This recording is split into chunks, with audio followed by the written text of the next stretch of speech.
Look at this battle here right now. What a great fight. Sent it, didn't he?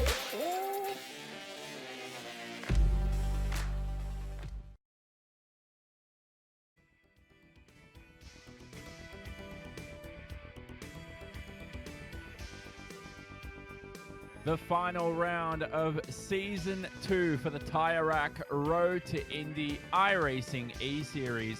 What a championship it's been. It's going to be a bizarre final round here from Iowa Speedway. Welcome along. Jonathan Simon in the commentary booth alongside Rob Howden as usual. Rob, we head into a racetrack that is the fastest short track in the world of motorsports, but also it's going to be a bizarre final round because we get back to real racing soon, and a lot of our talent will be missing.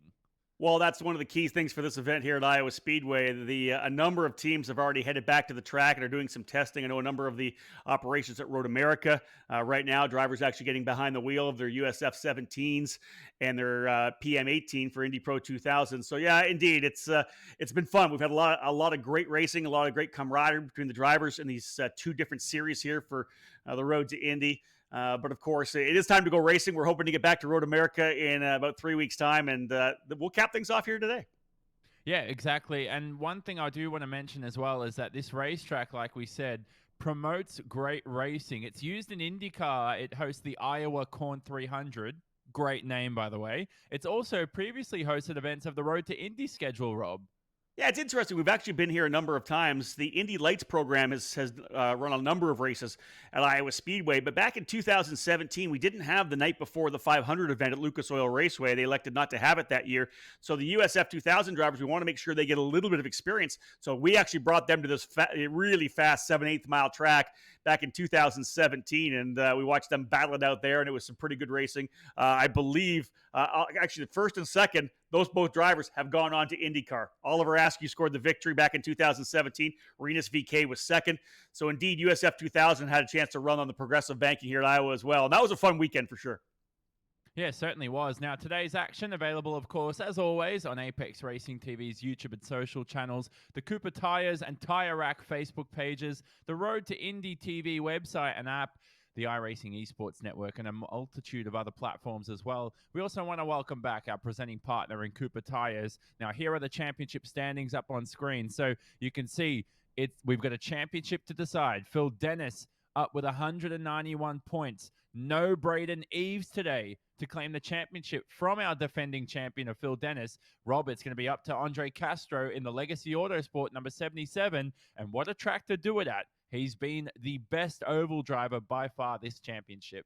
He's been incredibly quick. He's had some ups and downs, as we've known. Both the series, he had a bit of struggles in that number 77 for Legacy Autosport, but he does have an outside chance of winning this championship. He would essentially have to score all the points, win both races, take all the bonus points, and there would have to be issues for Philippe Dennis because, Jonathan, to be honest, Philippe came in here. We know his prowess when it comes to iRacing and sim competition. He has really been the dominant factor from the start to the finish. All 10 races, all 9 races so far, we expect him to be part of the battle here for the race win too. And one more important dilemma to discuss right now, not really a dilemma, but a good thing for the series over the next few weeks and months until we return for potentially a new season in our E-Series, is that this is the final race in the old Pro Mazda. This is the final time we use this car, and it's been over a decade old on iRacing. It's received many updates over the years, but over the past couple of days, the new Indy Pro 2000 vehicle and the new USF 2000 vehicle, actually the first time iRacing has had the USF 2000 on the platform, are now released on iRacing. That's a good sight, Rob, for the future of the series and future commitment for Road to Indy to the platform of iRacing. Jonathan, I agree. I think it's fantastic. I pulled the credit card out and bought those cars immediately when I got onto the computer here today. Great to see USF 2000 and the PM 18 available on iRacing. It's going to be great for us to be able to promote this kind of racing, these cars, to all these drivers who run on iRacing, who focus and love sim competition. They're going to get a chance to drive it themselves, which I think will be great. And it's going to give us more fans as well for the entire Road to Indy presented by Cooper Tires. Now, today's race, as usual, will include 2 20-minute events, races 1 and 2 for the evening, And we're going to have top speeds pretty fast here, but about 220 kilometers an hour around Iowa. No scheduled pit stops for any of those races either. And as usual, there'll be a qualifying session that will take place to sort out today's grid. Now, we hope you're enjoying the action. We the audience have made this series what it's been over the years too, and over the not only in the real world but for the virtual championship too. Really great to have the audience involved. Spread the word about the championship. It's going to be an exciting finale here. Despite us missing a few drivers, we've missed the great Dudu Barrichello over the past races as well. Hope to have him back. But for now, though, we're going to introduce Chaplain Jason Holt, who offers today's invocation. Let's pray. God, thank you so much for technology and just the opportunity to go racing today and what seems to be the light at the end of the tunnel, Lord, as we get ready to gather together and go racing in person. God, we just pray over today's events that we can just have some fun and look forward to gathering together again soon. We just ask for you to intervene, God, in our country and in our world in a mighty way against these atrocious acts and all the violence that's happening, God, that your love would combat all the hate in our world.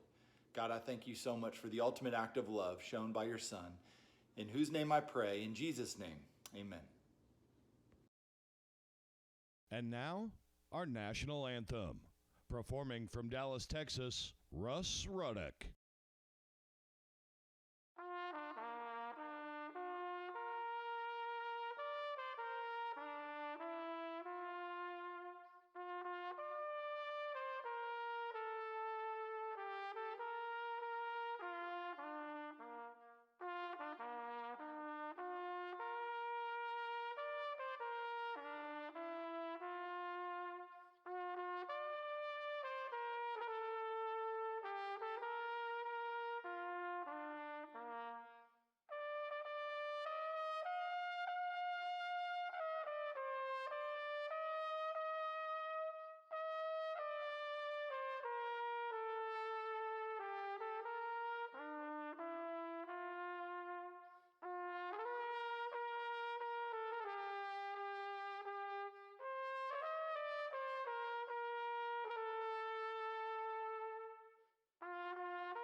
I think I'm going to try buying tires online. TireRack.com can help you with that. I guess I could buy the same ones I have. No need to guess. Our tire decision guide gives you all the right options. Someone should invent a tire decision guide or something. Can he not hear us? Receive fast, free shipping and road hazard protection, a deal, and peace of mind. TireRack.com, the way tire buying should be.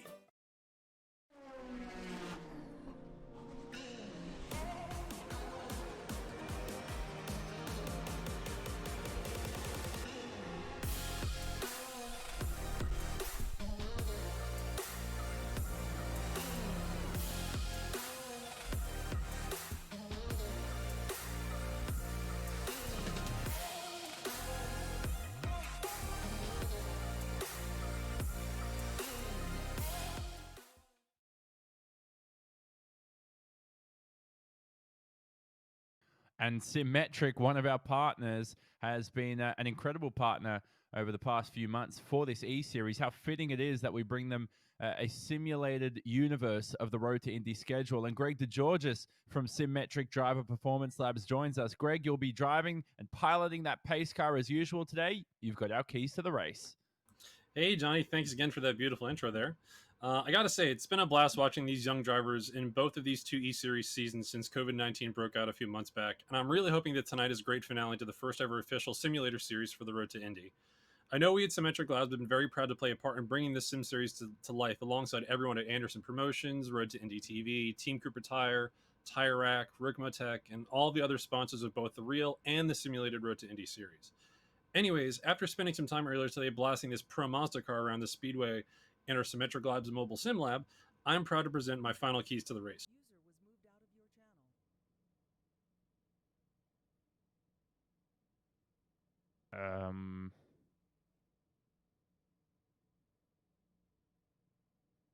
So 1 second, fellas. We've just lost Greg DeGeorgis there. We're trying to get him back as soon as possible. I think he's been dragged into the officials' room.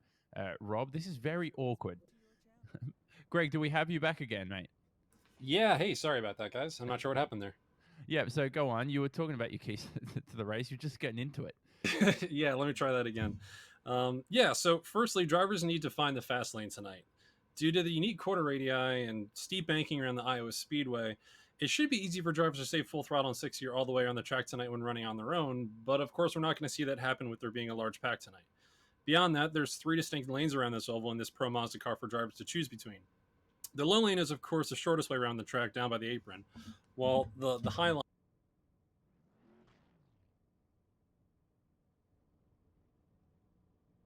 Okay, I think we've lost Greg. Greg, do we have you one more time? I'm sorry, I'm trying to drive the pace car here at the same time, guys.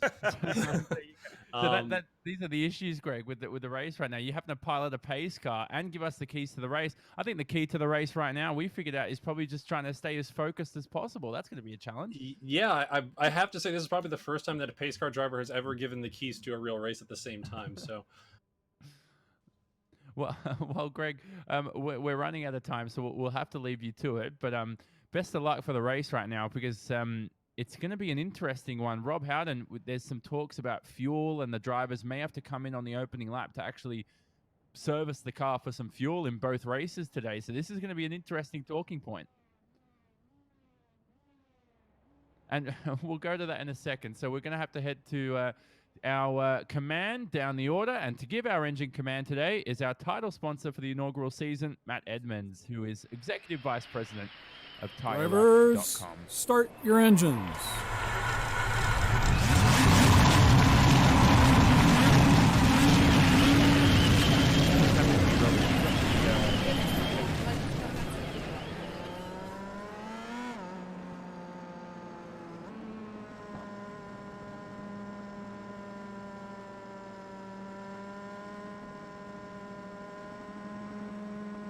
So this is what we were just talking about, Rob. The drivers will have to come into the lane and take some fuel on board, and then we will get the race underway. But we're going to look at the grid for today's event. We've got a pole award to hand out that's presented by Simmetric Driver Performance Labs. You can visit simmetriclabs.com for more information on high-quality driver coaching. That pole award is going to head to Phil Dennis. What a way for him to do it around an oval. A 22-second lap time. A low 22.2. You can see there at 0.294, right ahead of Toby Sowry.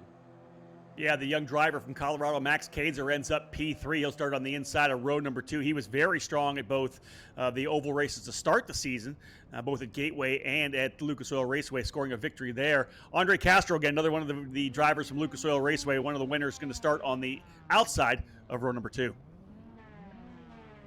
And then you can see Daniel Frost, who will not be happy with the news during the week of Indy Lights sacrificing their 2020 season. We hope to see the series back in the real world as soon as possible. Mike Myers, Mateus Ramirez round out your top 10. Now, I'm seeing on a different screen right now. No, excuse me. So I saw Ramirez down in 11th, but I believe that's because they're making a pit stop. So I'm getting bamboozled here by the graphics, but the graphics are correct. That was our starting grid for the race. And you can see there Phil Dennis, who will potentially claim a second championship. And Andre Castro's the guy who's really only mathematically possible today, Rob, because Braden Eves is absent.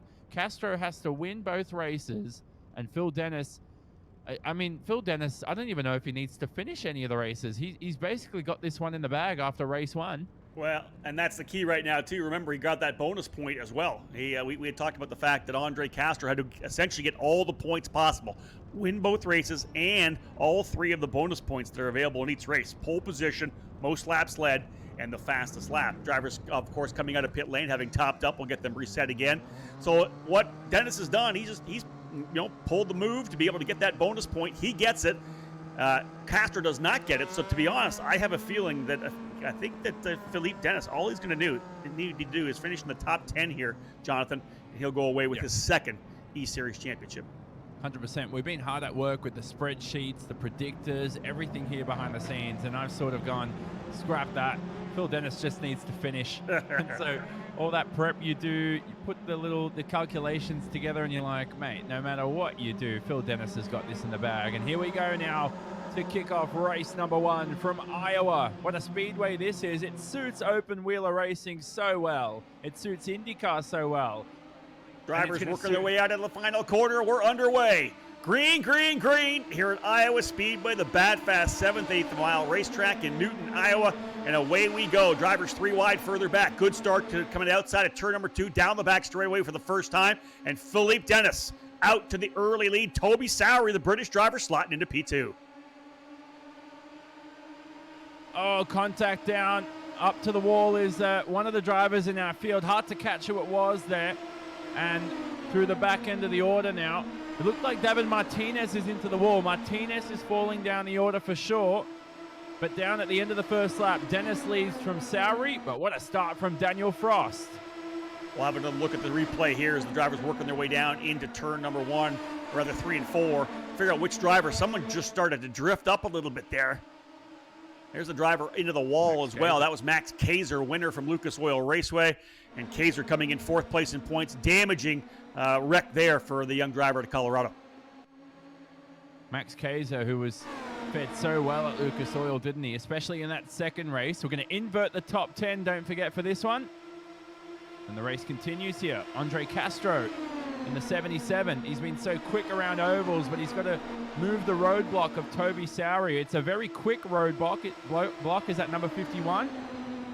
And you can see race control is already handing out penalties out there. That 07 of David Martinez into the pits to service a drive-through.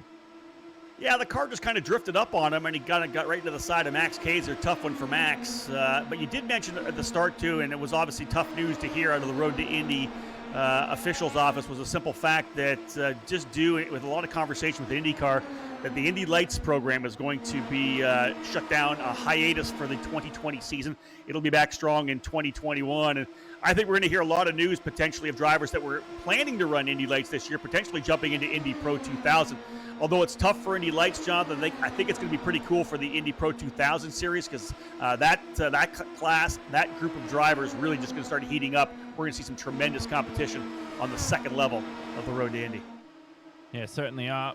And you can see Nate Aranda on screen. We ride on board with Artem Petrov now, who's watching that battle for the lead up ahead. So it's Castro who leads now.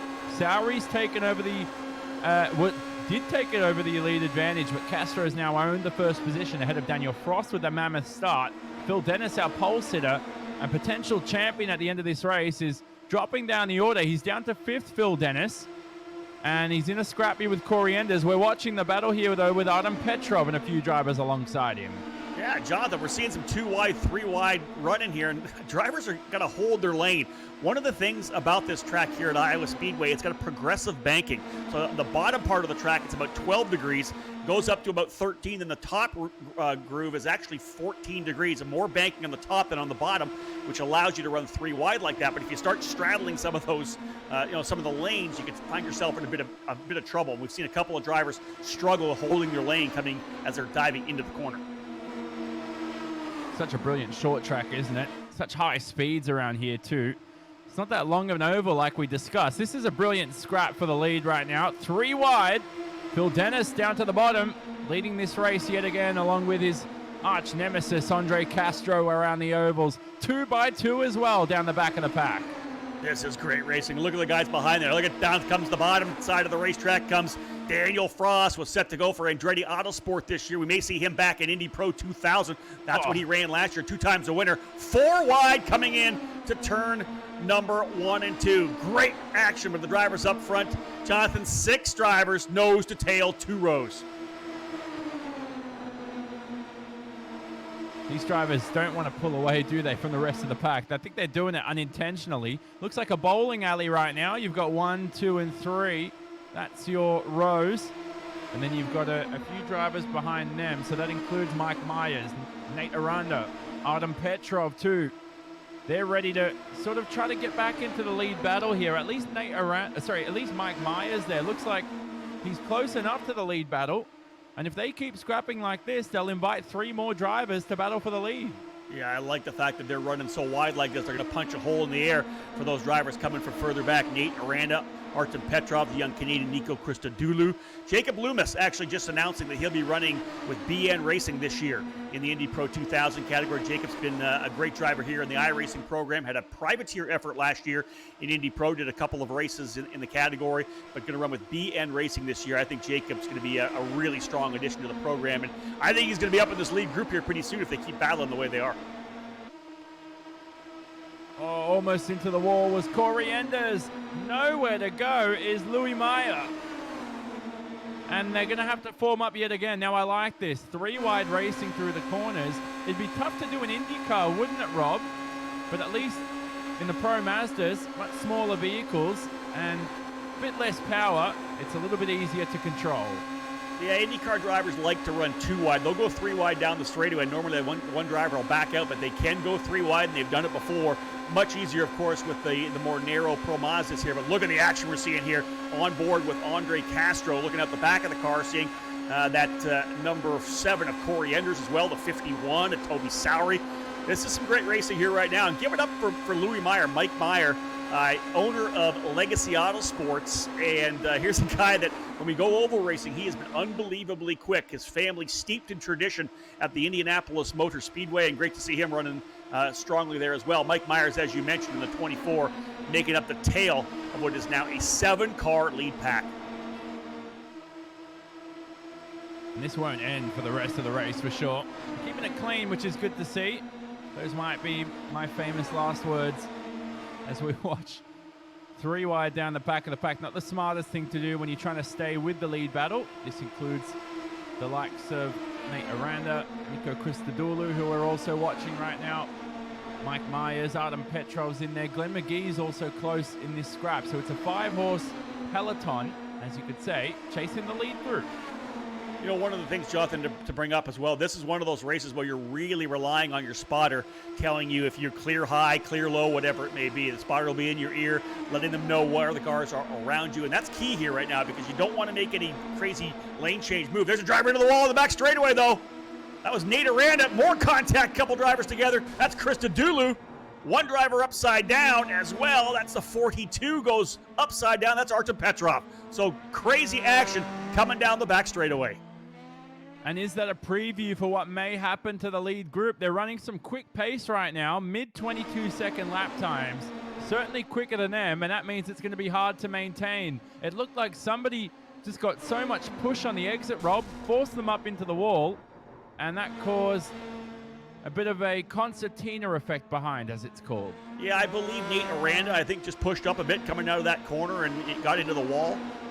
The drivers on the bottom knew that it was happening. Of course, we're trying to take evasive maneuvers, and that sent Christodoulou into the other driver on the bottom, the 42 of Artem Petrov. So just kind of one of those chain reaction incidents. The drivers really involved at the end were more like collateral damage with Aranda having trouble up in the wall. But here's your lead group right now, and I like the action we're seeing up front because Toby Sowery has put his machine back to P1. Sowery and that number 51 machine was set to drive for Bilardi Auto Racing this year alongside Rasmus Lint. We'll see where he ends up when it's all said and done. Here is Toby Sowery in the lead. Andre Castro right behind told me that the leader might like to hold the bottom here, and that's exactly what Toby Sowery is doing right now.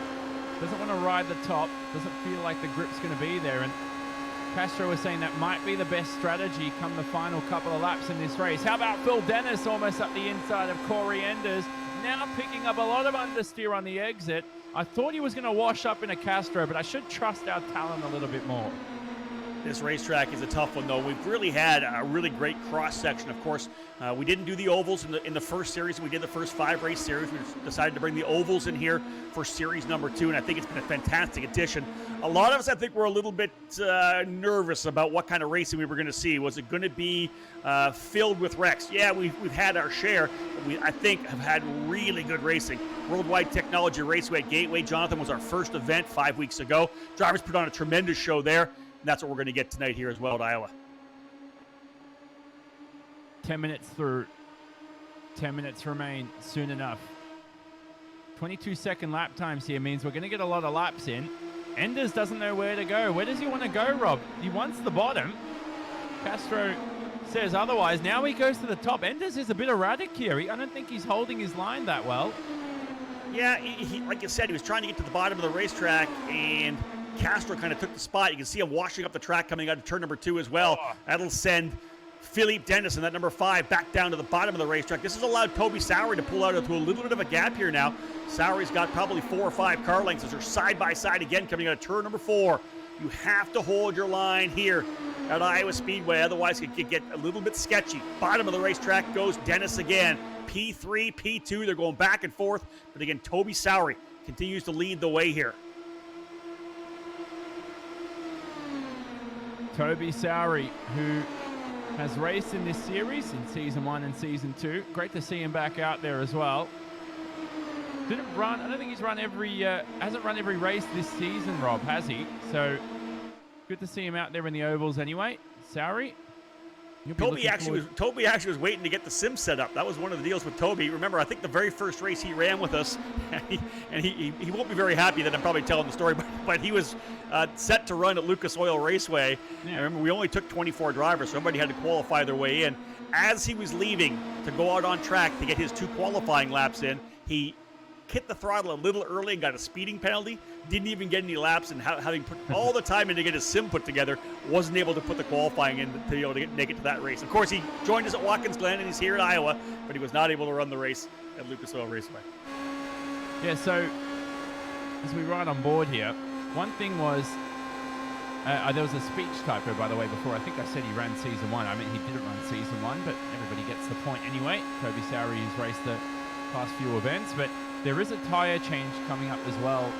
That came up with the latest patch too. So drivers have had to adjust for a small little tyre change to this car, Rob, for this race. What we've normally seen with the old tyre is that it takes about 1 lap to heat up. It's cold for the first lap, and then after that, it's pretty much good for the rest of the stint. The Cooper tyres are very durable in the virtual environment. But the one thing that has been really good, the one thing that's really challenging for these drivers is the fact that they're going to have to get to know how these tyres are going to behave over this race stint. They haven't had much time, maybe just about a day, half a day, to learn this new Cooper tyre rubber right now and understand how it's going to work over the course of this 20-minute race. Yeah, most definitely a challenge here for the final race of Season 2 of the Road to Indy TireRack.com eSeries. And again, they give them the challenge of the track itself, which is much different from Lucas Oil Raceway that we ran 2 weeks ago. The track's different, high speed. Got some new drivers have jumped up to the front to be kind of in part of the lead pack here as well. And yeah, to be able to learn that new tire. A lot of great stuff, though, coming out from the new update for iRacing. You know, everybody was excited, of course, about the new USF 17 and the PM18 being available as well. The new crash model as well. I'm really excited with what iRacing has done here to roll out in June. Oh, almost contact there for the lead. Awfully close here. Corey Enders now opts to the bottom. Castro and Dennis follow. So just over halfway through this race, the lead scrap hasn't really changed that much. These drivers won't have to do any fuel saving. We know we've sorted out the issue with the fuel as well. Phil Dennis to the bottom now. Wants the lead. So if you're really in this battle right now, I don't know who wants what position. Castro, normally, Rob, in this situation, I would just pretty much lift through the corners, just maintain position, try and break away from the drivers behind it. They're all scrapping away. Enders into the wall. Enders got into the wall because the driver on the inside kind of drifted up a little bit to him. He had nowhere to go, got pinched out into the wall. I think that might have been Philippe Dennis. But indeed, Enders right into pit lane immediately. Press the reset, and that'll be it for Corey Enders. We'll take a look at a replay here. Again, yeah, you can see that the drivers kind of getting together. It wasn't so much a pinch. It looks to me, Jonathan, like both he and Philippe Dennis got together in the high side of turn number 2, and the car of Enders nowhere to go but into the wall, and that ends what could have been a run at the race win because he looked very racy, very strong here over the first 14 minutes. And unfortunately for his other D-Force Racing teammates, Nico Christodoulou and David Martinez, they're not in any good position either. So the 3 D-Force Racing cars out there today, and there's no Kiko Porto either, so you've only got 3 of the 4. They're all in a bit of trouble here for race number 1. You'll miss out on the inverted top 10. Finally, Rob, I can say it, after 15 minutes, we've got single file racing. Can you believe it? We're all kind of biding our time, waiting for that to happen for sure. Watching these two drivers working up front. Now we'll go back side by side. Toby Sauer, the big slide job, throws it down to the bottom of the track, trying to get by Nate Aranda. Aranda in the 69, the top part of the racetrack, still remains out after that early incident. Knocking out some lap times here, but a decent little advantage right now for Toby Sauer, but we'll see whether or not Castro can roll him in. More contact further back as well. That was Mike Myers. I think he touched the wall coming out of turn number 2. Or is that Kristen Dooley in the 23? Wait and see. Myers is still there in 5th. Could have been Kristen Dooley. Kristen Dooley, I think, yeah. Kristen Dooley's a lap down as well. It may have been him, Rob. So, good spot there. There he is. Nico Kristen Dooley. Can't quite see if he's got damage. It'll be to the right side anyway. So this won't be the best angle. And here is the young Canadian. Kristen Dooley will be looking back to getting to real-life racing for sure, Rob. Indeed, like every other driver here on the Road to Indy, just counting off the time to be able to get back to Road America before our first race. A lot going on with the schedule for the Road to Indy presented by Cooper Tires. They're working on a couple of standalone events. Looks like we'll be at the Indianapolis Motor Speedway. They've got that put together. We're also going to do another race in Mid-Ohio. There'll be like Wednesday, Thursday, and Thursday, Friday. Really, Jonathan, doing whatever we could to make sure the drivers are going to get the 18 races that they want to run. We'll be running some triple headers as well. Got to get these races in for these young drivers because it's all about driver development. It's what we do. And doing everything we could to get a schedule put together. Man, the 51 of Sauer. Thought he picked up some oversteer on the exit. Looks very bumpy in this old Pro Mazda. You can see the box that they're using. It looks exactly like the Pro Mazda from about 15 years ago. So that's the one that was brought into iRacing. The second ever open wheeler brought to iRacing after the Skip Barber open wheeler. And it's been updated ever since, like we said. But we say goodbye to it this week. The next series, whenever that may be. And for everybody else on the iRacing service, they get to run those TARDIS chassis. Plural. With an S at the end. Because there's 2 of them. Yeah, looking forward to that big time. The USF 17 and the PM 18, the 2 cars we use in the USF 2000 Championship and the Indy Pro 2000 Championship. Exactly the same carbon tub. But as I say, when I'm calling races on the PA, when people ask me the difference between the USF 2000 and the Indy Pro, really it's just more of everything. More aerodynamics, more horsepower, more brakes, more downforce, more tires, more everything. They're about 6 or 7 seconds faster, the Indy Pro is than the USF 2000 when we head to Road America. Now, there is a fastest lap of the race award that's brought to you by TSOladder.com. That's still yet to be decided. We still have 3 minutes remaining, and you never know what might happen in these closing laps. So at the moment, Sauer leads from Andre Castro. Louis Meyer as well. Mike Myers in 4th. Glenn Mcgee 5th. Now I see Phil Dennis and Jacob Loomis in the pit lane. What has happened to those 2? This could open up the door for Andre Castro. Remember, he needs as many points as he possibly can. Philippe Dennis, I believe if he finishes in the top 10, he will secure the championship. Right now, the fastest lap, I think, belongs to Daniel Frost, 22:11. 22.11, the fast lap so far. But indeed, potentially something happened between Loomis and Dennis. I'd love to see a replay on that. Now, this is interesting. They've exited the pits, and I'm thinking it could be a fuel issue, but I'm just speculating here. Will Castro or Sauer enter the lane? This is going to be a dramatic end to the race. At the moment, though, Phil Dennis, as you're right, Rob, will be Series 2 champion. Back-to-back championships for him if he keeps it together, though. Remember, it's all an if right now. We don't even know if these drivers are going to make the end of the race. We also know that Phil Dennis just entered the lane. No issues for him either, so it certainly had to be a fuel issue. This is crazy right now to see a couple of drivers come into pit lane. Will we see Castro? Will we see Sauer? Will they try to roll the dice? Still just about 1 minute and 20 seconds remaining. And remember, these start 22-second laps. We're probably looking for 3 or 4 more laps around the racetrack here to cap off the first end of the doubleheader. Almost together. Coming out of the corner there, Sauer and Castro going at it. Here comes Mike Louis Meyer as well, number 14 of Mike Myers in that number 24. Got to be careful right now. We haven't seen Sauer, Louis Meyer, or Mike Myers win a race at all in our eSeries. Castro will be here to spoil the fun. He's so competitive, Andre Castro, and he's done his homework for this race too. He'll know where to position his car. Remember, Rob, he wants the bottom going into these final laps. And Toby Sowery knows it. You can see that Castro right down to the bottom, striping that yellow line through turns 1 and 2 and through 3 and 4. Sowery's trying to keep him pinched on the exit a little bit. Sowery up on that progressive banking, 14 degrees on the high side, trying to get his best run as he can. Now, it's going to be a drag race to the line when we do it. Is this going to be the final lap, Jonathan? It's going to be awfully close, isn't it? 22-second lap time. So this is going to be on the bubble, ladies and gentlemen. We don't know if it's the final lap, just the way that iRacing works. But, Rob, they're going to be alongside each other into potentially the final corner of the race. 3, 2, 1. I believe. That's it. Is that it? I think so. It was on the bubble. They're still racing. This is it. Final lap. Final lap. One more. Louis Mike Meyer going to the bottom. Meyer side-by-side contact. Contact between Meyer and Sowery. Sowery into the wall. Meyer holds on for second. And the winner here at Iowa Speedway, the front end of the doubleheader, is Andre Castro. Tough one for Sowery, who is setting up to take that drag race to the line. And right behind him, there you can see the stricken vehicle of Sowery. What an unfortunate finish. He'll finish ahead of this man, Phil Dennis, officially now the champion with that 6th place finish. Nobody can catch up to him mathematically. Even if Braden Eves shows up out of nowhere for race 2, the surgeon has done it for RP Motorsport USA. What a classic finish. We're going to wrap it all up in our post-race show. And don't forget, we've got a second race coming up after this.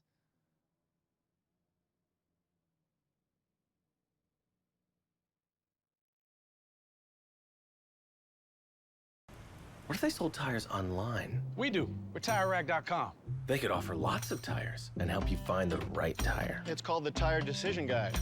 Oh, and they could ship them to a nearby mechanic. We shipped over 7,000 independent recommended installers. This is an amazing idea. Sorry. Receive fast, free shipping and road hazard protection, a deal, and peace of mind. TireRack.com, the way tire buying should be. It's me, your Uncle Cooper, and this is a Cooper tire. Great tire. Now, it's not going to cook you a pot roast, but it will stop when you hit the brakes. And these truck tires can stop on average 10 feet shorter than other tires on a wet road. See, the trick is in the grip, and these tires grip like my handshake. Look, I'm your uncle. I love you. I want you to stop when you need to. Doesn't matter if it's for a red light or a duckling. So go with the Coopers. Cooper! And never start something you can't stop.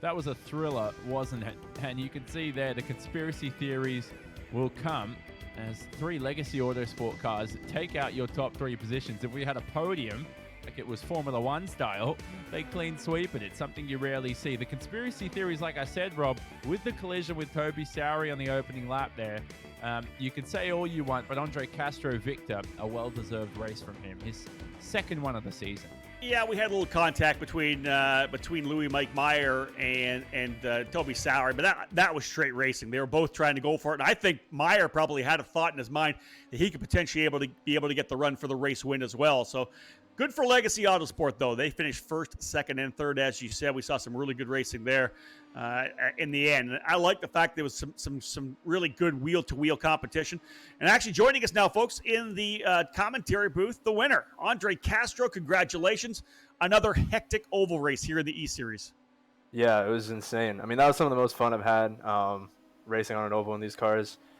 They had a tire update yesterday that came out, and I think they took away some grip from the car. And, yeah, I think the setup we had was just really good for some really good racing and side-by-side and wheel-to-wheel, you know, without it being too much like Gateway where we just kind of flew by each other on the straights. Here it's like a lot more about positioning yourself and just kind of doing what you can to win. And, yeah, draft still plays a factor, a pretty big factor, so you just have to – it's almost like a chess game. But, yeah, super cool to get I think it was 1-2 or 1-2-3 for Legacy. 1-2-3. So, 1-2-3. Yeah. Yeah. That's awesome. So, yeah, I was a little bummed not to get the pole because I felt like I messed up qualifying. So the win definitely makes up for it. And that's 2 in a row. So that's great. Dude, you're on a roll here, man. You're flying. Let's listen. Now that we have you, can you give us more insight into the tire? You know, we mentioned the fact that with the new tire model is a minor change here with the update. What is the feel of the tire in the first couple of laps? Does it take a little longer to come in?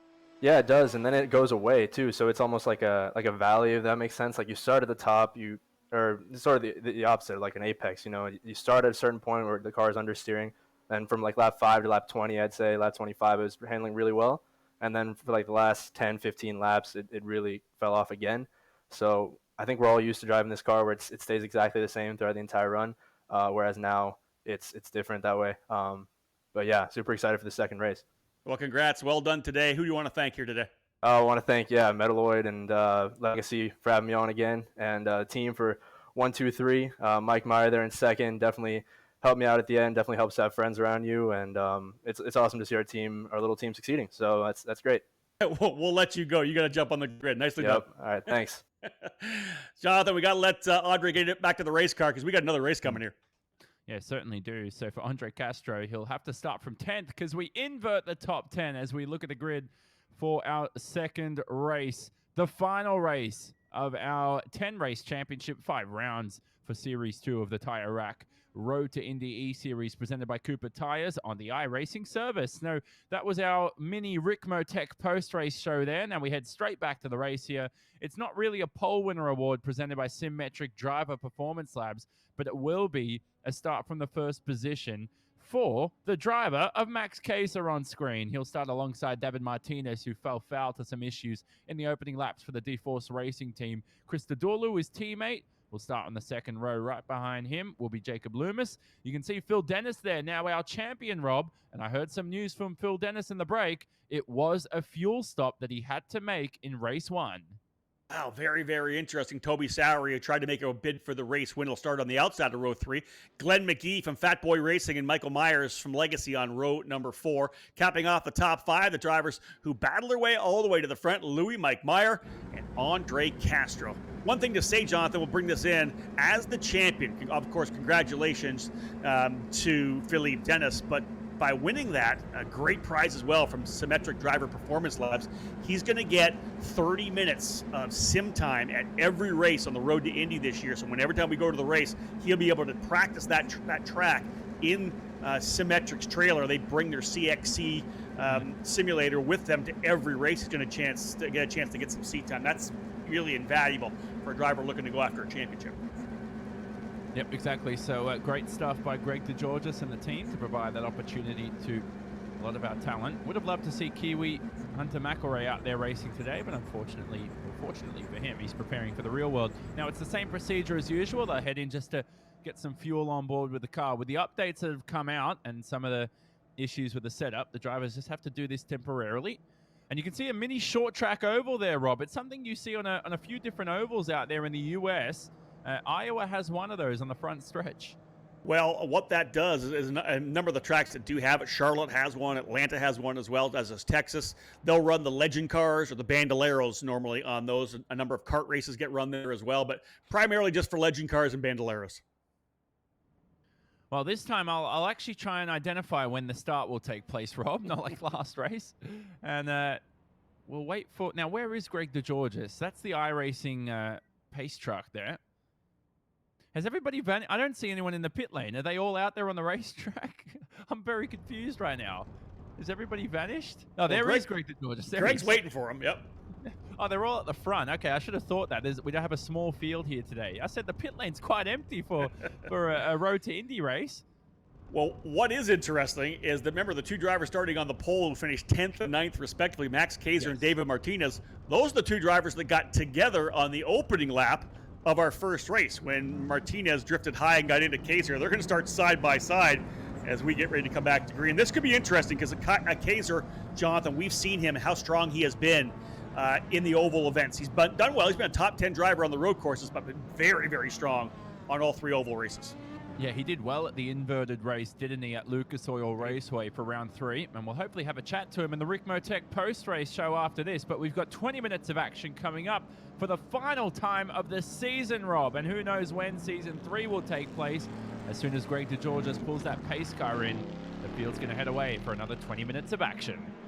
So once again, Max Kaiser, just 16 years of age out of Colorado. He'll start on the inside of the front row alongside team owner from D-Force Racing, David Martinez. Right behind him, the number 23 of Kristen Dooley. On the outside, the 09 of Jacob Loomis. We are underway. Green, green, green!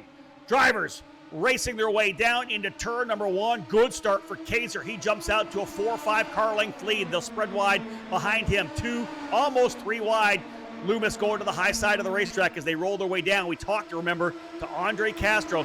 A lot of push, the understeer going into the corners before these tires, these Cooper tires, start to come up to temperature. Here's a big move down the bottom for Nate Aranda. One driver to the wall further back. Driver riding the wall, coming across start, finish. Just like Tony Hawk and just like we saw at Lucas Oil, skating the wall there. And that's not going to do you any good. We're not expecting a pace car, although we have seen them in these 20-minute races. And so with such a small field, will race control bring it out for that minor incident? At the end of the first lap, it's Kaiser from Kristen Dooley. Toby Sowery's up there as well. We know how quick he is on an oval. He proved to us in race 1 that he can certainly win a race here at Iowa. David Martinez up there after his poor start. Phil Dennis still in 5th. I believe it was Glenn Mcgee, the driver that got involved. We'll have a replay, I believe, of this. Yeah, here's Mcgee just kind of getting outside. Car drifted up, made contact with the wall, and as you said, doing the Tony Hawk, riding the rail. Bringing that car back down. I believe he is still in pit lane. We may not see Glenn back out here again. But the action heating up front, as we've said. And, man, the driver on the move super early. 2 of them, actually, the 51 of Toby Sowery, as well as the 5 of Philippe Dennis. He will not be happy not getting a victory here. He's come to being very used to talking to us in the post-race, in the Rick Motek post-race show, because he's been that strong. But right now running P3, 6 drivers again, then back to 7th place running Andre Castro. Man, this track is so fun. Every time you race around here, you get this kind of racing and you never regret it. Phil Dennis now in a 3rd. How about Daniel Frost, by the way, who's into 8th? He was up in a 7th earlier, up 3 spots. He always seems to have good starts. He had one in a few other ovals as well. And Andre Castro has just set the fastest lap of the race, presented by TSOladder.com. Castro's on the move too, up in a 7th after starting 10th. You know, I'll tell you, Jonathan, this is one of my favorite tracks for us to go to. As you said, we haven't been back there for a couple of years, but I always love going to Iowa. The Indy Lights drivers put on a great show there when they've run. We've seen drivers like Pato Award score victories there. Mateus Laced was a winner in 2017. Award in 2018. It was a pretty solid top 3. Pato Award, Colton Herta, and Santi Urrutia back in 2018. Both Award and Herta, of course, now stars in the NTT IndyCar Series. Look at this. 3 wide, coming down to turn number 1. Kaiser in the middle with a sandwich, Sowery to the top side, and right down to the bottom. Your new champion here of the 2nd season of Road to Indy eSeries competition, the 5 of Philippe Dennis. He's going to back out because here comes Loomis to the bottom of the 09. I don't care if that was 4 wide by a millimeter. It was, at some point, 4 wide at corner entry. Can you believe it? And these drivers, you know, I don't think they've spoken to each other pre-race up to say, hey, let's all form up and then race after a few minutes. I think they're just going for it here. This is one of these races, Jonathan, where you kind of hold your breath every once in a while when they're as close as they are, 2, 3 wide. Dennis, now driver spinning further back. One driver around. That might have been Keon Tannen going around further back. We'll try to pick up the replay on that. Just at the tail of the group there, driver looping. Not sure if there was contact or whatever it may be.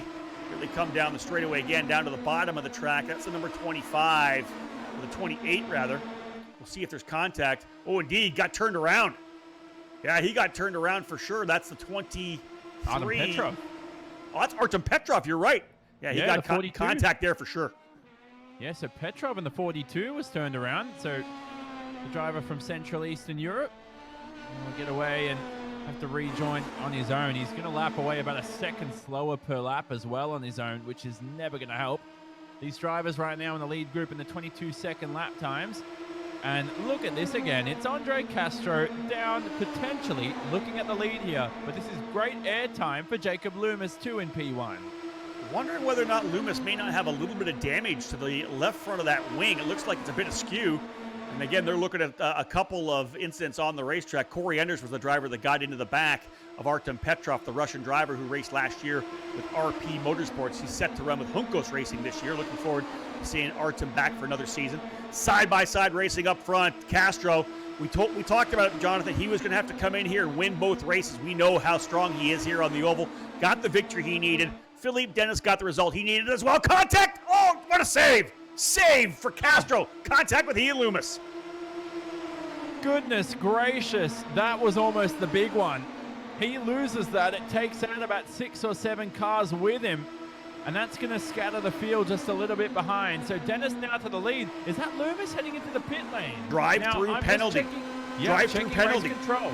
Yeah, Correct, Rob. Yeah, drive-through. Not sure what happened there with the contact, but drive-through penalty has put him, I'm going to say, potentially with the contact with, there's driver around Keon Tandon. He's in the wall. So Tandon, the Californian, in the 28th, in the wall as well in the Jay Howard driver development entry. Yeah, they've got to be careful now. So Loomis officially has served the penalty. So that popped up on the screen as well for Jacob Loomis in the 09. And for Keon Tandon, his race unfortunately looks to be done. And here's what happened, Rob. Yeah, contact with the driver behind him as well. One of the Was that Meyer? guys. Was that Louis Meyer potentially got in the back of him? Trying to pick up 14. Yeah, sorry, Rob. Looked like the 14 of Meyer, so definitely one of the legacy cars. 3 of them out there. Take your pick. That's it. Was it Castro? Here's your lead group, though. Look at this battle. I love the fact that these guys are just battling back and forth. Everybody kind of taking a piece of the lead.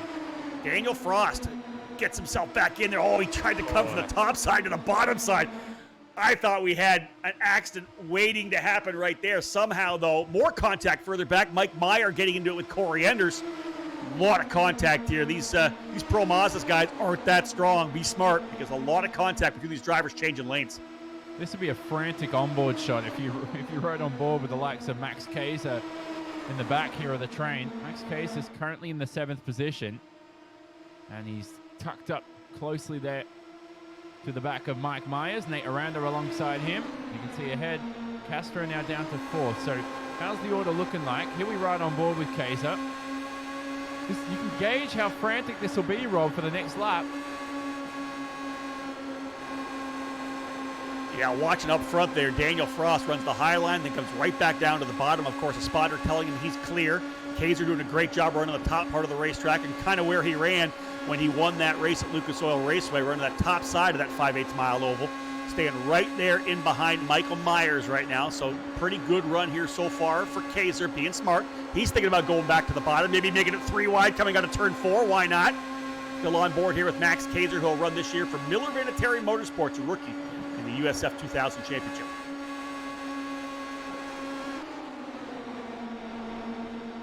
And as you discussed earlier, Rob, around this race. Oh, contact again! Oh, Contact no. again between Frost and Castro. Castro comes across the track and takes out Corey Enders as well. So 2 drivers out of that one. Have a look at it here, Jonathan. Well, that was bound to happen, wasn't it? Here's the replay. Castro involved. He always seems to be involved in incidents. Now, that was a difficult angle to spot.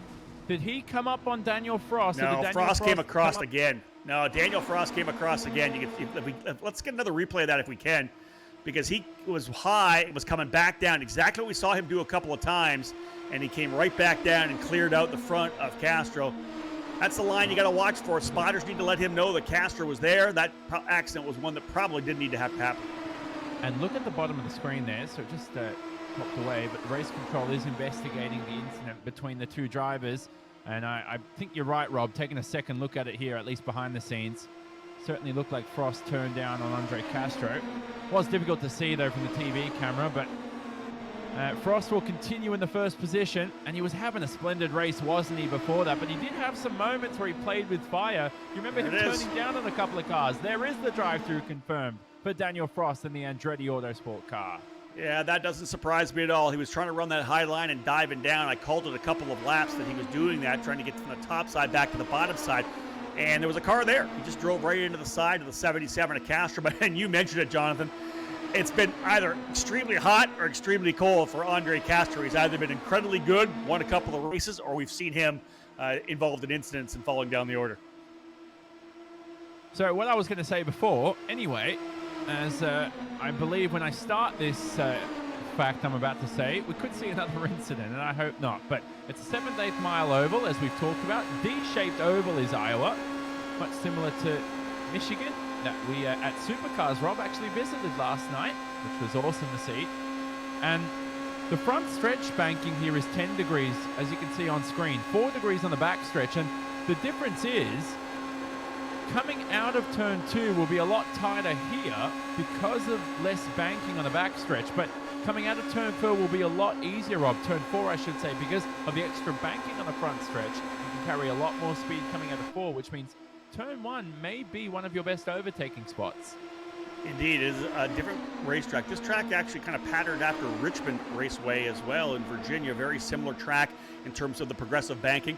And indeed, you get a good run from the outside. The top side, you're able to get that big run all the way down to start-finish. So should be interesting to see how things shake down here. Good battle going on again a little further back. The front 3 drivers have kind of lined up. Philippe Dennis, Nate Aranda, the best we've seen Nate run here. He'll run for Juncos Racing this year as well in Indy Pro 2000. So he's right up behind Philippe Dennis. Max Kaiser running now in the 3rd spot. Kaiser has to dial things in because still a good opportunity for a good championship finish for Max Kaiser. Yep, exactly. Got to finish 2nd to finish above Braden Eves, who's absent today. Braden Eves had a shot at the championship. I am disappointed the exclusive Autosport driver couldn't make it along with his teammates. But hey, it's the eSeries. And yeah, people will say it's only virtual. Doesn't matter compared to the real thing. But you put the driver in the cockpit, it matters. It's bragging rights. It's important. You talked about sponsorship opportunities, Rob. The airtime for the likes of Phil Dennis and for the RP Motorsport USA team. He's been so impressive, hasn't he, in the virtual environment? And now here is Kaiser for Miller Vinatieri Motorsports down to the bottom. Now, what did we learn from race 1, Rob? The bottom seemed to work, but the drive out of the corner came from the top. Still over 8 minutes to go, and Nate Aranda has actually worked his way to the front. Nate's been doing a lot of karting, shifter kart driving down in Homestead, Florida to keep himself in shape for the 2020 season. We do go racing, but best we've seen him run here in the eSeries for sure. He's on the bottom of the racetrack. Kaiser's right behind him. Mid-groove there. Again, progressive banking up the track here at Iowa Speedway, and that's allowing Philippe Dennis still to hold on strongly there. We're going to go 4 wide coming down to turn 1. Aranda, Kaiser, Dennis into the high side. I believe that's Martinez. Or is that? Yeah, I think that's Martinez to the high side now.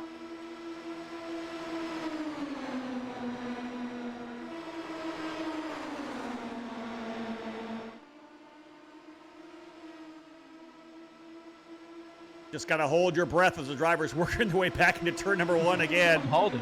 Wow. Little drift high there for the 69 of Aranda. Who's that coming down? Oh, contact! That's Mike Myers. Michael Myers, contact. He's into the wall on the back straightaway. Jacob Loomis just able to slip by. Oh, side by side. There goes Kaiser almost around. Kaiser holding on to it, Jonathan, in the 41. Yep, it's not good for his championship. We said he needed to finish 2nd. He's still in 4th, though, because there's only 6 drivers on the lead lap here after all the chaos that's ensued. We know Phil Dennis has wrapped up the championship. He did that in race 1, and we'll speak to him in our Rick Motec post-race show. But will David Martinez potentially take his first victory of the E-Series? How about Nate Aranda, Adam Petrov? There's only 5 drivers left in it. 4 drivers realistically in this lead group now. Well, that's it.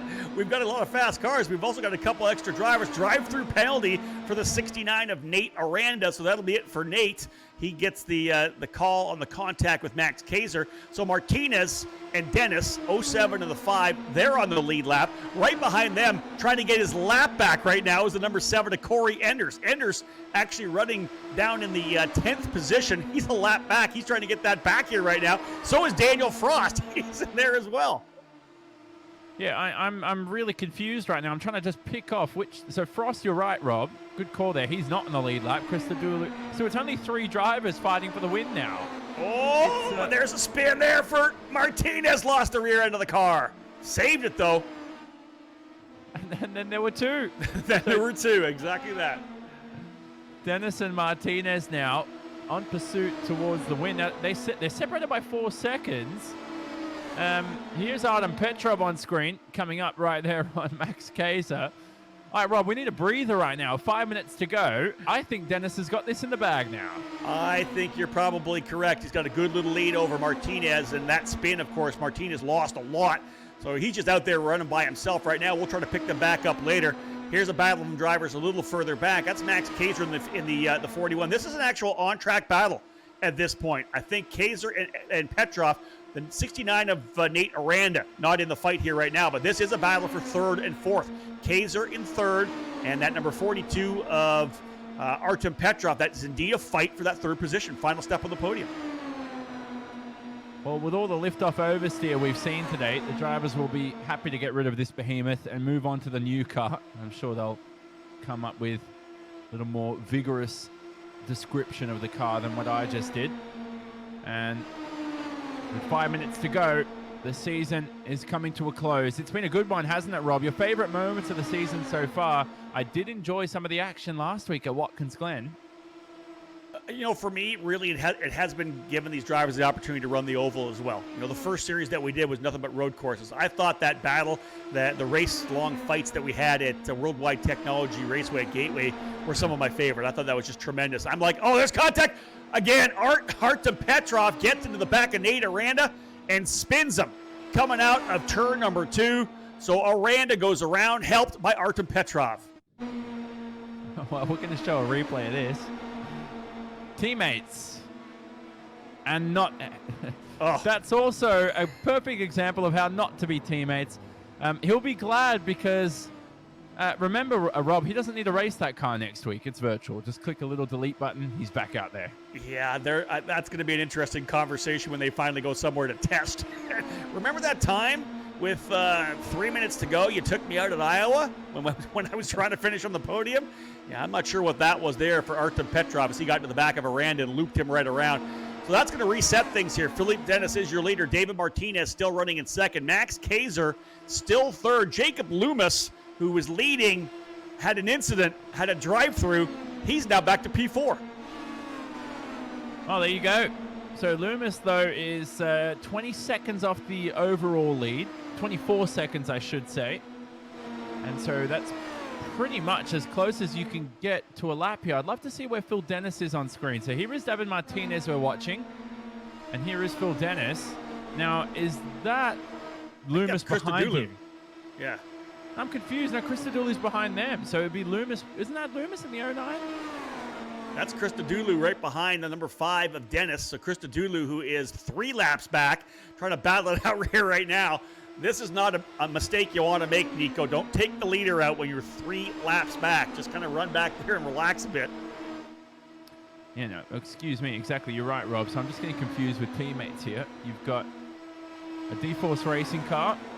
You've got Jacob Loomis as well, who we know is racing in the 09. Loomis, who is representing BN Racing. Yeah, Jonathan just announced this week that he'll be with BN Racing in the Indy Pro 2000 category. He and I have been talking about it. He's been letting me know, but wasn't able to announce anything yet. Finally making the official announcement here this week. So Jacob, very excited to be running with BN Racing. Look at this. A couple cars laps back. Corey Enders is 3 laps back as well. He's actually in a true battle with Kristen Dooley right now. That's for 8th and 9th. But neither of these drivers need to be messing around with the leader, Philippe Dennis, who has a 4.2 second lead with just about a minute and a half remaining. Yeah, well, I've just realized I need to invest in a pair of glasses because I can't read some of the names. I can't just read on the rear wing. I might need to up my rate here on the computer or something. So it definitely was Krista Dooley there, Rob. Should have noticed with all the characters on the back, they couldn't fit his last name in. It had to have been Krista Dooley. That's it. Fastest lap so far, a 22.12 for Andre Castro. So a fast lap. Oh, almost there for Enders. Man. Enders has got a full wheel. He's going to get into the wall. We'll have a minute remaining, and Enders is in the wall. That's going to drop him down the order as well. That's Krista Dooley. No, that's actually Krista Dooley in the wall. He didn't lift. He just kept flooring it as he was losing traction, and that's never going to help on iRacing. The way these tires work on iRacing, any wheel spin, any sliding, you're gone. You've got no chance, and that's what you saw happen to Krista Dooley. It's just not like the real world where you can really push the tires, and you just can't save the car. So it's a bit different in a sense, and you just lack that feel from your bottom in a simulator. And that's what the lack of feel that Kristen Dooley's had. But anyway, Rob, we're coming down to the final laps of the season. Phil Dennis, what a way to cap it off for RP Motorsport USA. A couple of championships for the eSeries and a race win to go with it here at Iowa. Yeah, he's doing it again where he had a little bit of an issue in the opening race, just like he did at Gateway. I remember started at the very tail of the field for the second race at Gateway and was able to work his way to the lead. He'll rocket his way down the back straightaway right now. He's not going to get back. The checkered flag is going to fly this time by. What a way to cap off the season with a victory here in the final events of Season 2 of the Road to Indy eSeries, brought to you by TireRack.com. Philippe Dennis wins the championship and wins the race. David Martinez, much better fortunes here in race number 2. He ends up in second. And even with all the action, Max Kaiser coming home to third. Now, where's Kaiser going to end up? Does he end up P3 or 4? I'm not sure if he was able to get by Braden Eves. Have a look at that as well. Fireworks here, virtual fireworks down at Iowa. That's a brilliant sight too. Great stuff by iRacing to get that in. And what a great looking track is Iowa. All laser scanned. We'll look at your final race results, bring you interviews with your field for the final time this season in our Rick Motec post-race show. Hope you enjoyed all the action from race 2. See you after this. It's me, your Uncle Cooper, and this is a Cooper tire. Great tire. Now, it's not going to cook you a pot roast, but it will stop when you hit the brakes. And these truck tires can stop on average 10 feet shorter than other tires on a wet road. See, the trick is in the grip. And these tires grip like my handshake. Look, I'm your uncle. I love you. I want you to stop when you need to. Doesn't matter if it's for a red light or a duckling. So go with the Coopers. Cooper! And never start something you can't stop.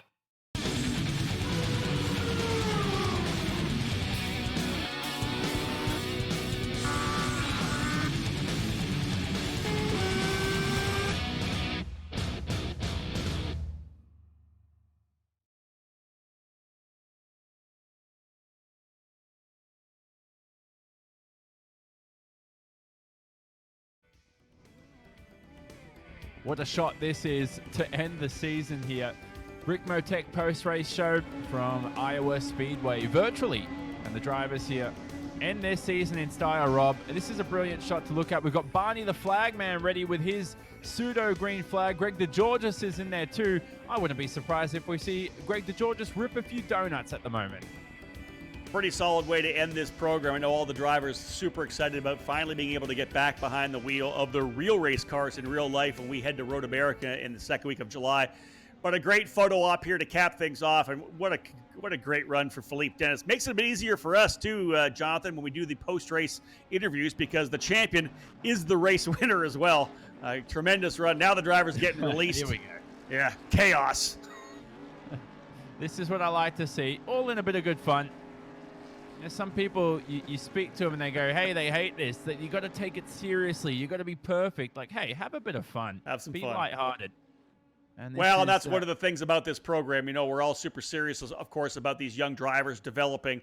But they're young kids. You know, we have drivers on the road to Indy from 14 years of age up to, 30, 40, 50 years of age in the program as well. And the idea is to again, have a good time, right? That's what life's all about. And I think for a lot of us who have been staying at home through the COVID-19 pandemic, we got to kind of another more appreciation, I think, of how lucky we are to be in motorsports.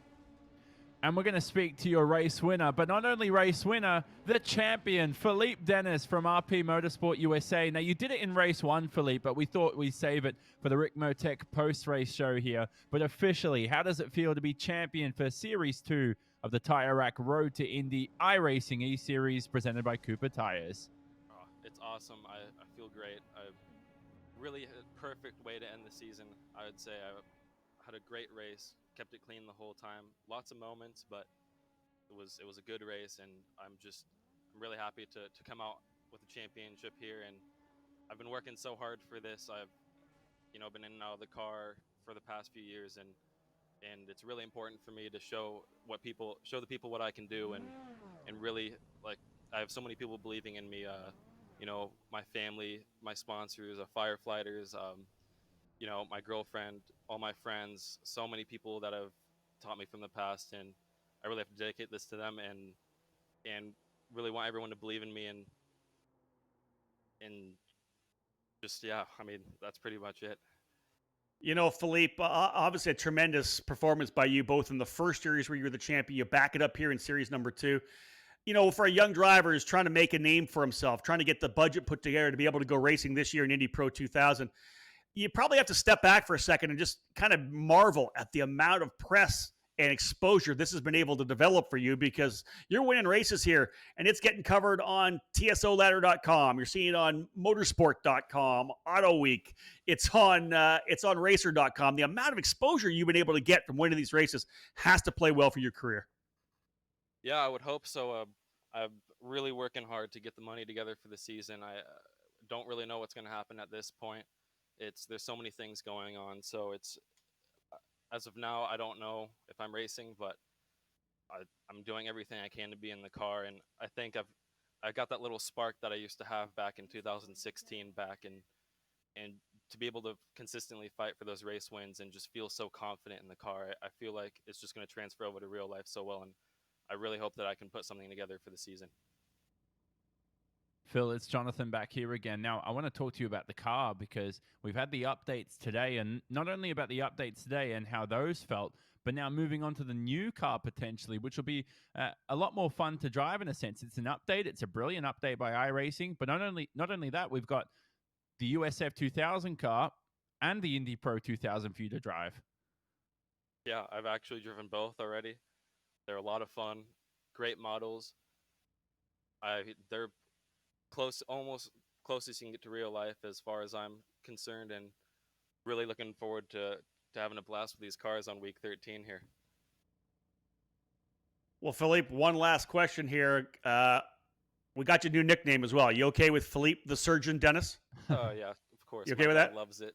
I love it. So, it's a fitting name, I think. Well, it was Philippe. Like, a lot of people on Twitter and the social networks were loving it. I had one guy tweet me something pretty interesting after the Laguna Seca event. Yeah, I mean, having a nickname is always fun. So I hope everyone sticks to it and you get to say it more often in the future. I want to do that, bud. I want to be able to take it to real life racing. So you make sure you get things put together, and we want to see you out there in Indy Pro 2000 2020. I'll do everything I can. Thanks, Rob. Rob, we're about to wrap up here soon for our Canadian audience for the Rev TV Motorsports Network, but what a season it's been for them. They can catch us for more Rick Motec post-race show action, but a bit of a pseudo-wrap for us at the moment, and there are the championship standings. Philippe officially confirmed as the champion. The problem is we don't know when Series 3 will be. We commence Series 2 so close to the end of Series 1, but we hope that it is sometime soon, but we know the real world and all the racing that will take place will certainly play a factor too. I would have to think we'll be looking at something in the off-season. Of course, once we do get going at Road America, it'll be a nonstop barrage of racing with the Road to Indy all the way through to the finale at the end of October at the Grand Prix of St. Petersburg. We're most definitely looking forward to that for sure. But as you said, Philippe Dennis, there's that big point total as he was able to pull away and take that title. And a good run as well. Let's not take it away from Andre Castro, man. He was really, really impressive and was able to take the battle to him, got the fast lap of the race in the second race and was scored a win in race 1. There you go. So there are our beautiful faces for the final time. Don't cry, everybody. There's still a Rick Motec post-race show coming up. Rob Howden, the voice of Road to Indy, alongside myself, Jonathan Simon, and our entire production crew behind the scenes. We're going to say goodbye to our Canadian audience from the Rev TV Motorsports Network. We hope you've enjoyed all the action from not only this season for Season 2, but Season 1 was a thriller too, wasn't it? About 10 weeks ago now, 10 weeks of successive action for Road to Indy.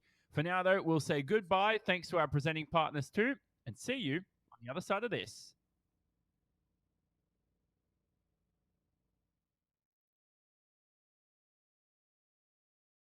It's me, your Uncle Cooper, and this is a Cooper tire. Great tire. Now, it's not going to cook you a pot roast, but it will stop when you hit the brakes. And these truck tires can stop on average 10 feet shorter than other tires on a wet road.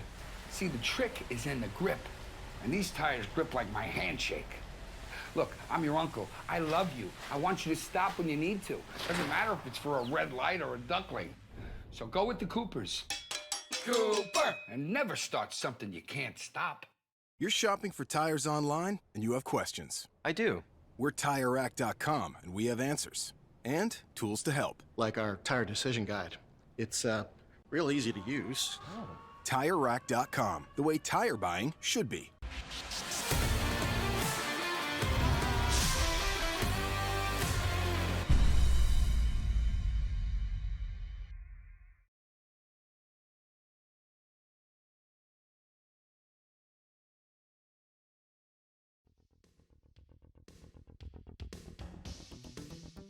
And back for the Rick Motek post-race show. Hope you joined us online on our social channels or YouTube channels as well.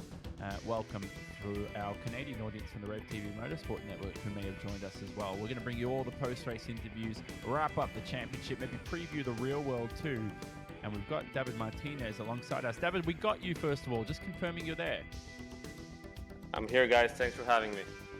Perfect. What an event for you and the team as well. This is great exposure. You did have an eventful first race, wasn't it? You got in a bit of contact, but the second race, hey, bit of contact as well, but a podium never hurt anybody.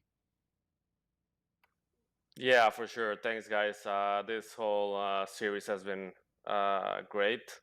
And, it's nice to be able to close with a podium. And for sure, really tough racing out there. It was really tough racing 3 wide and 4 wide. Some small mistakes, but fortunately we're able to come up with some hardware. David, this is Rob Howden here. Quick question. I know talking to some of the other team owners, how has it been for the guys at D-Force Racing? You guys, you're not able to be together at the racetrack. We're going to be going back to testing now, but it has to be have been a great opportunity to be able to kind of work with all your drivers on setups, whatever it may be, keeping you guys connected during this entire shutdown. Yeah, sure, Rob, and nice talking to you too. It's obviously been really difficult for everybody, but obviously in our family in motorsports, it's been difficult not doing what we love, which is being at the track. But realizing that there's been more important stuff going on in the world, we just have to stay put and respect all the rules to try and stay healthy. But yeah, this sim racing has really helped us come together as a family inside of D-Force. We've been having a lot of fun, obviously, getting really competitive and sharing some of the things that we can learn about each other running all these sessions. So it's been great. But we're ready to go to the real thing now.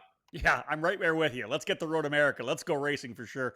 Hey, David, I know that you've got a lot of people, of course, on the program. Is there anybody you want to thank right now? For starters, Anderson Promotions and Cooper Tires for holding on and doing their best, to keep us racing. I know it's been really difficult for everybody, and obviously to all the teams out there hanging on, and of course to all our drivers, our clients, and everybody that works inside our team. One of the reasons our team is called D-Force is because we really feel like it's a collective effort. So we will not be here without everybody's support. Thanks to everyone, and hope to see you all guys soon. Well, it was great having a bunch of team owners and yourself. Great to see you back behind the wheel, at least virtually. Of course, a long and storied career for you as well. Good luck with D-Force this year. Look forward to seeing you at Road America when we go racing again. But congrats again on a strong second-place finish. I appreciate it, guys. See you all soon, and thank you. All right, let's move over. Standing by with Jonathan Simone, we have our driver who put another great run in here, Max Kaiser. Max, this is like deja vu compared to Lucas Oil Raceway. Another great result for you, and in race 2 in the inverted grid. I think you'd just be glad with the race victory, wouldn't you? But it was a great result nevertheless. Yeah, I was happy with the result because it was a lot of mayhem I had to avoid throughout that race. And talk about your event as well, because the thing I most noticed with the drivers was having to adapt to the new updates with the car. So there was a lot of sliding going on, drivers getting used to the understeer into the entry of corners. And not only that, but we had an onboard shot with you during the race, which I'm sure you won't need to check out, you experience. But you were basically watching about 3-4 wide going on in front of you. You were 3 wide yourself. You had drivers 2 wide. You didn't have anywhere to go, basically. It was a tough challenge, wasn't it? Yeah, it was pretty hard to try and pick your way through the traffic, especially when you were deeper in the field, because the new updates definitely made the car a lot harder to race, for sure. So, Max, listen, let's start looking forward as well. We know that Road America's coming up. Everybody's getting ready to get back at it. You being a driver who has, you're a rookie. You haven't had a chance to run the Road to Indy at all. Let's talk a little bit about how you think this is going to help prepare you for when we finally do go racing. Well, I think the biggest thing that'll help prepare is just, being able to race against the people I'm actually going to race and, just staying sharp and being ready on the mental aspect of it. When do you expect to get out there? Do we have some testing plans with Miller Vinatieri Motorsports? I was actually testing at Road America today, and then we'll be at Mid-Ohio next week. Well, there you go. So right out of the real car, right into the virtual car. How did your test go? Did you feel good at Road America? Yeah, I felt it went good. We learned a lot, and it's going to be very useful for the first race. Well, Max, you know what? We look back at the entire series, and you were, really impressive in the opening series that we did. Then you, of course, even stepped it up even more. You showed some prowess here on the ovals, getting that victory at Lucas Oil Raceway.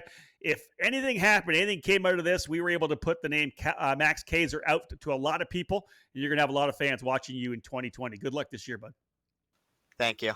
Anybody you want to thank right now? I just want to thank Brico, Miller Vinatieri Motorsports, and NSDD for all being incredible. Max, we appreciate it, man. Congratulations. Thank you. Third place on the racetrack, Jonathan. Fourth overall in the championship. Came up just 3 points shy of being able to steal that spot away from Braden Eves, who wasn't able to make it here today. But I believe we have one more driver still ready to go here. If we can get him brought in. Andre Castro, I think, is with us here. His mic is currently muted. Hopefully we'll get him back in. There we go. Yeah. Jonathan, how about you talk to Mr. Castro? Well, Andre, we were talking before the race and we were discussing a lot of stuff, not only racing, but outside racing too. You've got some great upcoming plans. I'm not sure how much you can talk about them as well, but hey, moving on from this series, it's an exciting road ahead for you. Yeah, super excited to keep going in the real world and see where we can go, and just taking a step at a time, one step at a time. And yeah, I think this season of virtual racing was definitely really cool for me, and to be able to get into some other series and sort of strengthen some connections and other things that I've done, and even just represent the NASCAR Wheel and Euro Series here in the U.S. and in some bigger NASCAR series. That's been really cool, and then the Road to Indy stuff too. Second in the championship was really good. And yeah, just in real life, hopefully this season goes well, and the NASCAR Wheel and Euro Series will get going around September. So that'll be a good championship, 5 races over 3 months. So it's going to be intense, but I'm looking forward to it. And you can't do any of that without great backing behind you, can't you? The Legacy Autosport team certainly supporting you behind the scenes, and I'm sure you're thankful for that, obviously. Yeah, and it's just been a really good relationship for the last 10 or 11 weeks or so. Just always, Mike Meyer has been super, super gracious and super cool, and setting up a lot of practice sessions, even outside of the series practice sessions. He's been, setting up our, and they're public for everyone else to join. It's not just for our team, but he sets them up, and then other drivers can join, and we all have fun and maybe develop the setup a little bit for the ovals and for the road courses. Just get our laps in. So it's been really cool, getting to know him and racing with some of my good friends like Braden and Phil and Jacob Loomis and those guys. It's been really fun going head to head with them every week.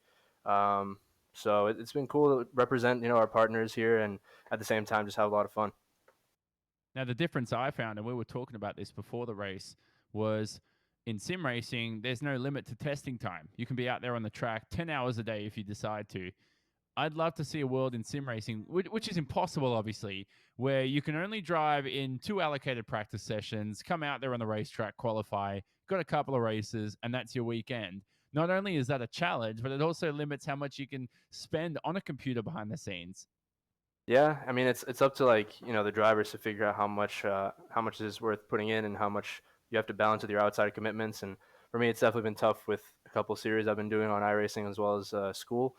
But in the end, you kind of give and take a little bit because there's only limited time in a day. So but I think in general it worked out pretty well, and the races were fun. Even there were a couple of races where I didn't get as much practice as I wanted to, but still pretty good. So yeah, real happy. So there you go, Andre Castro. We'll leave you to it, mate. We're running out of time here, but certainly hope to see you. We'll see you in the real world, obviously. Hope to see you for the next eSeries 2.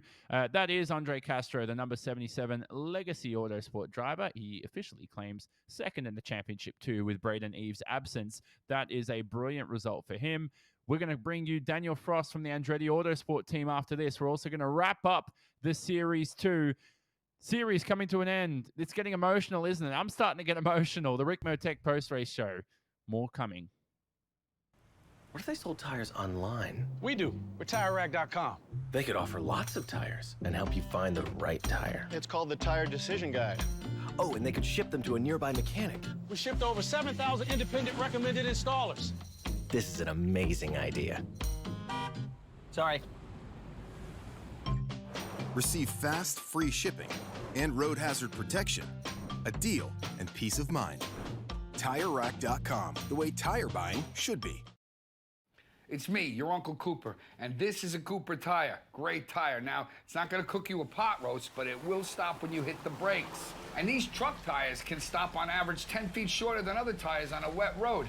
See, the trick is in the grip, and these tires grip like my handshake. Look, I'm your uncle. I love you. I want you to stop when you need to. Doesn't matter if it's for a red light or a duckling. So go with the Coopers. Cooper! And never start something you can't stop.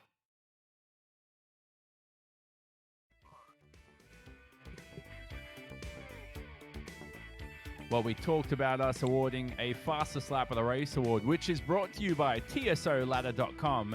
That will go to Andretti Autosport's Daniel Frost, the Singaporean, setting a low 22-second lap time to claim that award here over the 2 races today. And he stood alongside us, Daniel Frost. What an event it was from you. Every race, I noticed you seemed to have a good start. You were very aggressive out there on the racetrack, gaining about 3-4 positions in the opening laps. Yeah, I actually had a pretty good, decent start for the first one. And coming down to the middle part of the race, I actually my cat, funny enough, decided to come on my lap and distract me. So that's why I got taken out in the first race. And my apologies to whoever crashed out in that incident. But for the second race, I think it went pretty good until I think we had that little penalty, which was quite unfortunate. I of course it happens, but coming back with a P5, I think it was pretty solid with that little drive-through penalty. Daniel, I've had some races in the past where this is many years ago, right? Just be racing and sim racing, and the difference between this and the real world is you have your mum or your dad walk in the room asking, "Hey, do you want some? Do you want like pasta for dinner, or what do you want?" And then you crash. Yeah. You can't have in the real world. Cats jumping on your lap won't happen in the real world. Yeah, like you doing this sim racing, you really have to just be alone and do your thing. If not, like the smallest thing can distract you, and then the moment you look back on your screen, you're done. So yeah, there's a big difference between sim racing and real life racing. And one more thing I need to ask is, do you remember? I don't know if you remember this, but I was preparing for Series 1, and it's true story. And I was studying all the Indy Lights drivers, everybody here for Road to Indy. And I'm like, oh, Daniel Frost. Okay. Studied him. I swear to God, the next day I jump onto a Formula 3 practice session and I'm right behind you in a practice session. And I think we crashed into each other because some moron up ahead of us didn't know that there were blue flags. Oh, no way. Yeah. It wasn't your fault, wasn't mine, but I don't think you remember it. But I certainly remember because I'm like, oh, I remember studying this stuff. We crashed into each other. There you go. Well, there you go. Now you know a little bit about me yeah. from a little race incident. But in all seriousness, you've got a great season coming up for the Andretti Autosport team. Great backing behind you too, and a driver from Singapore. I'm sure you'll love to represent the Asia region very proudly. Yeah, I am. With the little news that we got, I think right now we're currently looking at different options, what we can do for the time being till next year. But we're definitely hoping to get back in the lights cars in 2021. Yeah, exactly. Yeah, the real world with that unfortunate news. You'll be looking for some driving time soon, won't you? So Daniel Frost from Singapore, we'll speak to him hopefully in the next eSeries. I'm sure you'll be joining back, hopefully, Daniel, regardless of the real world or not. Oh, for sure. Thank you very much for the interview. I'd just like to thank Denjed, my family, my parents, everyone else that's been involved with my racing. So thank you guys. So there you go. We'll leave you to it, Daniel Frost and Rob Howden. We've got one more person to speak to, and it's a very important figure, not only in race control, but of the Road to Indy program, and it's Johnny Unser, who stood alongside you. Yeah, Johnny, great to have you with us. And I think one of the key things that we did this with this eSeries program was we actually brought you in. You're one of our real life race directors for the Road to Indy, and it really, number one, and I want to ask you about this, but it really was able to bring a real life experience for these drivers here, knowing that you were the guy that was watching what was going on. They're used to you. They know the calls that are coming, but it really did play for I think a lot more fair racing. Well, it's been a lot of fun, and I've learned a lot about sim racing. I've actually spent a lot of time on the sim during the last few months, and to watch these guys and their driving styles, there's so many similarities by the way they drive on the sim and the way they drive on the racetrack, the way they speak and they handle themselves. So it's been fun to watch it. It's fun to watch them race on the sim and see who does what. And for me, going forward into this season on the real racetrack, it'll be a lot of fun to go around, talk to them for one, about the series that we've had here, but then to see how they do and to see how they perform on the real racetrack. So we just try to keep a real open form of communication from race control to the drivers. And, obviously from race control, you can't make everybody happy, but we try to keep it as fair as we can and, let their driving and their abilities, shine as they race. So, yeah. Overall, Johnny, were you happy with the progression of the drivers? I think that what we saw personally for me, the first couple races of our first season, I think it was a bit rougher. Then as drivers kind of got settled in and got more comfortable, maybe got used to you and knowing that you were going to be pretty hard on them in terms of contact. Are you happy with the way that the cleanliness of the racing kind of progressed throughout the seasons?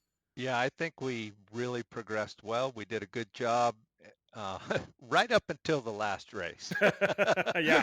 But, when you come to the last race of the season, even in real life, as you never know really what's going to happen. And sometimes it's just happenstance. So I'm real pleased with the way they did and the way they handled themselves. Well, Johnny, I appreciate you coming and joining us here to cap off this show. Again, it was a great second season, and a deserving champion in Philippe Dennis. Some tremendous racing. We had some new winners as well, but I do really appreciate you coming in, and of course, your participation, I think, really brought the thing to the next level. Well, it's been great, and I've really got to say thanks to Tire Rack and to Cooper Tire for helping us put this all together, and hopefully they'll stand by us, for a good series during the winter season. Indeed. Thank you so much. All right. Thank you, guys. Great job. Well, Jonathan, we're ready to cap things off. We are done. We've finished off our second season. We got ourselves another champion, back-to-back championships for Philippe Dennis. But the bottom line is it was some great racing. Obviously an opportunity for these drivers to get out there and have some fun. The fans of the Road to Indy got a chance to see some racing on some Saturdays and then some Wednesdays. It was a lot of fun. We got a chance to work with you as well. Yeah, great. Always a pleasure, Rob, as you know, and it's been a blast, hasn't it, these past 10 weeks? And we've got a lot of series partners to thank, too, from Tire Rack, our series sponsor, Cooper Tires, who have been with us along the whole way. Our Pole Winner Award, Symmetric Driver Performance Labs have been brilliant presenting that. Great job by Greg DeGeorgis, by the way. Didn't crash the pace car, Rob. That's something that we were expecting because it's IndyCar, it's always going to happen. You love that crash pace car, don't you? I just love it. Ever since I watched that feature, and you know what? I think I watched back the Iowa race from, 2017. They had a feature on it. Just that's a weird memory from me, but there you go.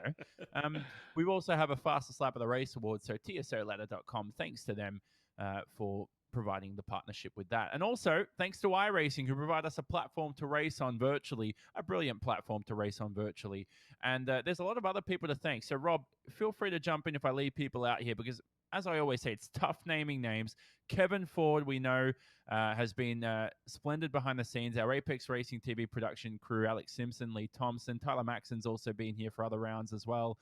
Johnny Unser, who we just spoke to, our assistant director, along with Robbie Unser. We have Ryan Cobb, Tammy Valkoski. She's been brilliant behind the scenes with all the press and all the management. She's been awesome. Who else? Mike Guerrero as well. The entire Road to Indy staff, Rob. Do we just say the entire staff? Get everybody covered in one? Well, you obviously give a shout out to Johnny Unser, did a tremendous job. Shout out as well to Diane Swintel, who works with Tammy Valkoski. She, of course, providing us with our point possibility charts and a lot of information, and of course, handle all the social media as well for the program. So just a shout out to everybody from Road to Indy and the PR staff for sure. And shout out to the drivers, the teams, everybody else for getting involved. Shout out to you, Rob. You've been splendid. Have you enjoyed it? Looking forward to the next one. Well, this is an interesting thing for me. I would have probably announced about maybe 10 or 12 races by this time had we not been at home here. This has been something new, and I really appreciate you kind of taking me under your wing a little bit and helping me a bit, because it's a challenge. Calling these races on iRacing is not easy. I've done a bunch of them. I think this is going to be number 29 or number 30 for me right now for this time I've done. It's been a pleasure working with you and everybody at Apex Racing. It's been a lot of fun for sure. It's kind of kept us in shape, and we got to see what we can do to get Jonathan Simona to one of these races with us. I want to get you in a Road to Indy booth with me somewhere so we can do a real life race as well. Oh, 100%, man. Hey, talking about doing a real life race, let's get in the car. Someone provide us with a seat. I'll be happy to race one-on-one with you. Yeah, I like that idea. Heads up poker on the racetrack. Why not? We'll do it. I'm up for it. But what a season it's been. It's been a pleasure, mate. I think you've become now a connoisseur of sim racing broadcasting. Certainly, you've mastered it. The seasoned veteran. He's a savant at it. But that's going to be it for us here from the commentary box. What a pleasure it's been. We'll see you for the next one. From myself, Jonathan Simon, Rob Howden alongside me, and the entire team. Our champion, again, Phil Dennis. No change to last season. He's backed it up. He's defended it. Who's going to win Series 3 whenever that will be? And how are these drivers all going to fare in the real world come a few weeks' time? Can I? Use our tire decision guide to pick the right tires for you? Yes.